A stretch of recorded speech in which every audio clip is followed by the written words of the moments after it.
ओम शांति छोटे। क्या छोटे, आज की मुरली पढ़कर आए हो ना? हाँ भैया, मैं तो पढ़ा भी हूँ और मुरली क्लास भी अटेंड किया है और मुझे बहुत पसंद है कि मैं सारी मुरली याद रखूं, इसलिए मुझे कोई इजी मेथड चाहिए भैया। अरे वाह छोटे, आज तो बढ़िया काम किया है, मुरली क्लास भी अटेंड किया है। अच्छा, मुरली याद रखने की शॉर्टकट मेथड तुमने क्या सोचा है छोटे? तुमने कैसे मुरली याद रखी है, जरा बताओ तो। भैया, मैंने मेरी डायरी में 5 शब्द लिख के रख लिया है। अच्छा छोटे, जरा बताओ कौन से शब्द है वो? भैया, वो शब्द है सुखधाम, शांतिधाम, सतो प्रदान, मन मनाभव और पवित्रता। अरे छोटे, मैंने तो तुम्हें मुरली रिवाइज करने के लिए कहा था, तुमने तो 5 शब्द बता दिए। भला ये नया क्या है? भैया, इन शब्दों से मुझे सारा मुरली याद रहता है, जैसे इन शब्दों से मुरली का लिंक रखता है, तो मुझे सारी मुरली याद रहती है। अच्छा छोटे, तो पहले शब्द से कौन सी पॉइंट की लिंक लगती है, तुम्हें जरा बताओ। सुखधाम। भैया, मुझे कुछ याद नहीं आ रहा है। याद तो मैंने रखा था, पर अभी दिमाग पर नहीं आ रहा। भैया, आप ही थोड़ा बता दो ना। छोटे, आज बाबा ने बताया कि भारत में राम राज्य था, भारत सोने की दुनिया थी, सतयुग था, तुम सब सूर्यवंशी थे, सुख ही सुख था और तुम सुखधाम के वासी थे। याद आई अब बात? अच्छा चलो बताओ, दूसरे शब्द से बाबा ने क्या बताया? भैया, दूसरा शब्द है शांतिधाम। भैया, मैंने शब्द तो ठीक से रट लिए थे, पर उसके जुड़े हुए पॉइंट्स याद नहीं आ रहे हैं। छोटे, आज बाबा ने कहा तुम आत्मा हो, स्टार मिसल हो, बिंदी मिसल हो, तुम आत्मा का स्वधर्म शांति है, शांति धाम के रहवासी हो। तुम्हें अब जाना है शांति धाम, जिसे निराकारी दुनिया भी कहते हैं। समझ आया छोटे? भैया, क्या शांति धाम में सिर्फ आत्माएं रहती हैं? तो शांति धाम कितना बड़ा होगा? वहाँ शरीर नहीं होगा, किसी का भी शरीर वहाँ नहीं रहेगा, तो हम कैसे खाएंगे, पिएंगे, उठेंगे, सोएंगे, कैसे करेंगे भैया? वहाँ कैसे रहेंगे? क्या वहाँ भी घर में अपना अपना कमरा होता है, सब अपने अपने कमरे में जाके सो जाते हैं? क्या वहाँ भी kitchen, dining hall, study room सब होता है? क्या वहाँ भी खेलने के लिए होता है? भैया, क्या बाबा भी हमें किचन से खाना पका के परोसते हैं? हम सभी एक ही घर में रहते हैं, ऐसा होता है भैया? अच्छा छोटे, ये बताओ तीसरा पॉइंट क्या था? अरे छोटे, जाने भी दो, तुम्हें तो कुछ भी याद नहीं रहता है, इसलिए मैं ही बता देता हूँ। आज बाबा ने कहा तुम पहले सतोप्रधान थे और जन्म लेते लेते फिर से पतित बन गए हो। अब फिर से हमें बाबा को याद करके पावन बनना है, इसलिए हमें फिर से सतोप्रधान बनना है।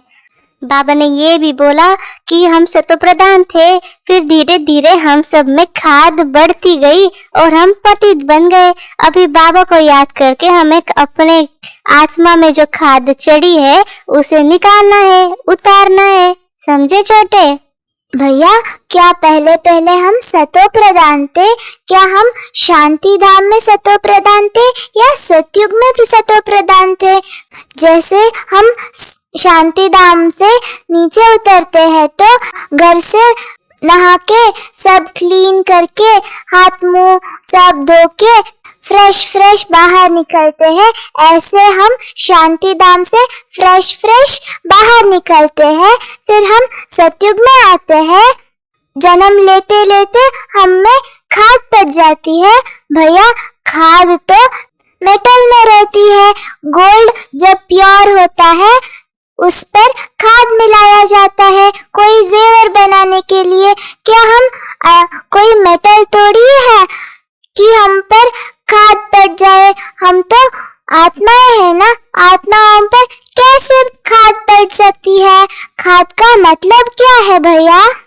छोटे, आगे बाबा ने ये भी कहा कि जो हम में खाद पड़ी है तो उसका एक ही उपाय बाबा बताते हैं, योग अग्नि से उस खाद को भस्म करो, माँ में कम याद करो, मन मना भव बनो।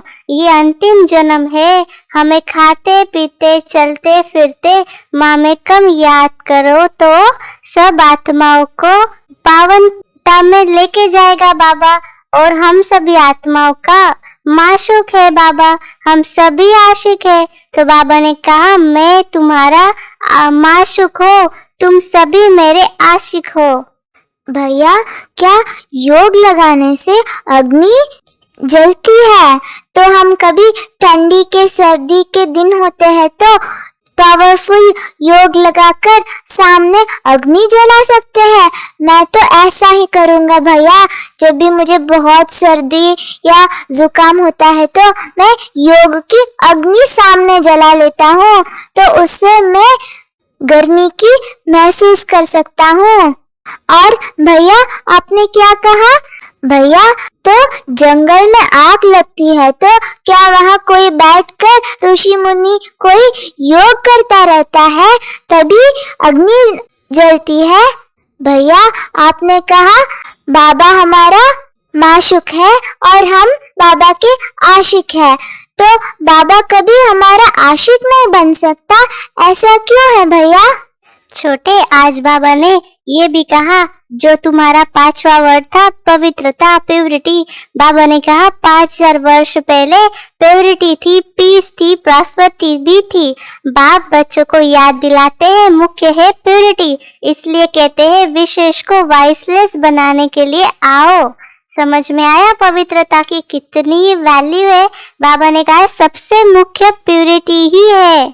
भैया, बाबा तो कहता है सबसे इम्पोर्टेंट सब्जेक्ट है योग, और अब कह रहा है कि पवित्रता ही सबसे इम्पोर्टेंट है, तो हमें कौन से सब्जेक्ट को ज्यादा महत्व देना है?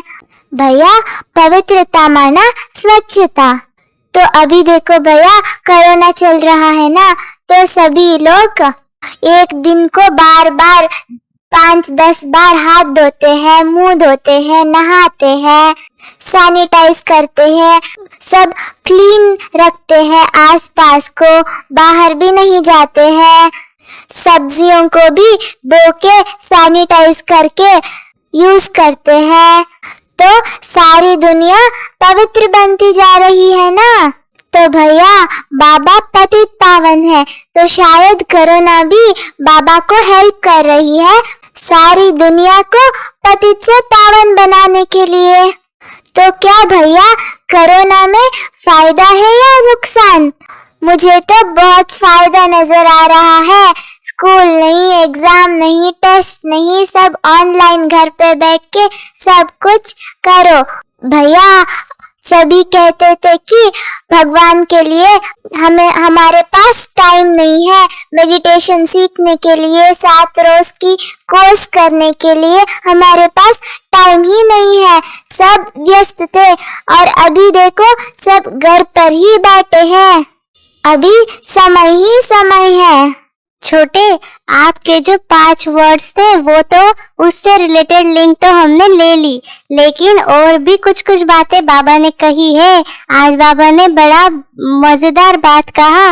बाबा ने कहा बाप आकर राइट बात बताते हैं, बाप के सिवाय बाकी सब रचता और रचना के लिए झूठ ही बोलते हैं, क्योंकि माया का राज्य है ना। भैया, तो सारी दुनिया झूठ बोलती है, साधु संत महात्मा सब झूठ बोलते हैं, तो सिर्फ बाबा हमें सच बताते हैं। तो हम बाबा के हर बात को हाँ जी करना है और उस पर ही चलना है, तो मैं ऐसे ही करूँगा। छोटे, आज बाबा ने कहा जो मुझे जास्ती याद करेंगे वही पावन बन आकर मेरे गले का हार बनेंगे। सभी आत्माओं का निराकार दुनिया में एक सिजरा बना हुआ है, उनको इनकॉर्पोरियल ट्री कहा जाता है। ये बाबा ने बोला, तो समझ में आया बाबा के गले का हार कैसे बनना है? भैया, बाबा तो ज्योतिर्बिंदु है, उनको तो शरीर नहीं है, फिर गले का हार कैसे बनेंगे हम? गला तो शरीर में होता है और बाबा तो सच ही बोलता है, तो फिर ये बात भी सच होगा। लेकिन इस पर चिंतन करना पड़ेगा कि बाबा के गले का हार कैसे बनते हैं। छोटे, आज बाबा ने ये भी कहा कि अभी आदि सनातन देवी देवता धर्म स्थापन हो रहा है, माना स्वर्ग के गेट खुल रहे हैं। और जो 5000 वर्ष पहले जैसे लड़ाई के बाद स्वर्ग आया था, वैसे ही अभी अनेक धर्म विनाश होकर लड़ाई लगेगी और स्वर्ग की स्थापना होगी। और बाबा ने कहा है, ये लड़ाई कैसी लड़ाई है? कल्याणकारी लड़ाई है। भैया, लड़ाई तो बुरी बात होती है। अगर कोई दो लोग लड़ाई करते रहेंगे तो तीसरा उनको जाकर छुड़ाने जाएंगे, तो लड़ाई कैसे कल्याणकारी हो सकती है? और लड़ाई से तो घर बर्बाद हो जाता है। और यहाँ बाबा कह रहे हैं इस लड़ाई से सत्युग का गेट खुलता है, ये कैसे भैया? छोटे, आज बाबा ने कहा, पास विद ऑनर बनने के लिए हमें सर्व द्वारा संतुष्टता का पासपोर्ट प्राप्त करना है, तभी हम संतुष्ट मणि बनेंगे। अच्छा, सभी से संतुष्टता का पासपोर्ट? भैया, हम एक देश से और दूसरे देश में जाते हैं तो पासपोर्ट, वीजा सब बनवा कर जाते हैं, और ये संतुष्टता का पासपोर्ट कहाँ जाने के लिए बनवाते हैं? छोटे, आज बाबा ने कहा, रहम दिल बनकर सेवा द्वारा निराश और जो थकी हुई आत्मा है ना, उनको सहारा देना है। अच्छा, ओम शांति।